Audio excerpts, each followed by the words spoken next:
tervikuna või siis vähemalt need osalevad ettevõtted saaksid konkurentsivõimelisemalt turundada enda regionaalseid, huvitavaid, eristuvaid tooteid nii välisturgudele kui ka siseturule.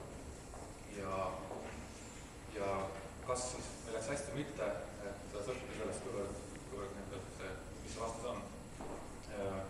Hetkel on seda raske öelda, aga ma loodan, et miinimumprogramm sai täidetud ja minu jaoks oli see, et ma usun, et see oli meil üldiselt mõeldud, et näidata turunduse ja just turismiturunduse erinevaid tahke. Ja turundus ei ole kindlasti ainult müük, turundus ei ole sellised traditsioonilised tegevused, mille peale võib-olla esmajoones mõeldakse, kogu need niisugused voltikud või messid, aga see on hästi palju erinevaid tahke, on analüütilisemaid, on selliseid tunnetuslikumaid ja et need ei ole lihtsalt sellised juhuslikud tahud, aga et see tõesti üks protsess, kus etapp pärneb teisele.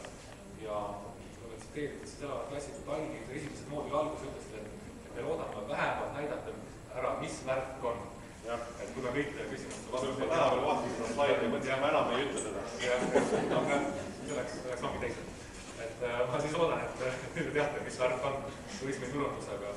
Ja tahaksin eraldi tänada kõiki neid osaleid, lisaks korraldajatele, kaaskorraldajatele ja EAS-ile, mis seda võimaldasid.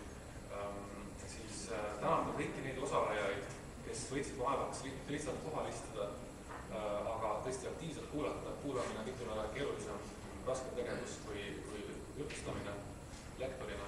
Ja enamgi veel tahaks tänada neid, kes võtsid vaevaks oma kogemusi jagada teistele. Ma kohe tunnistame, et ma oleks tahtnud veel rohkem kuulda selliseid kogemuste ja vahetusi. Aga see on jällegi selline ideaal, liigne perfektsionism, mis iganes. Aga samas me kõik teame, et meie seas oli mitmeid osalejaid, kes väga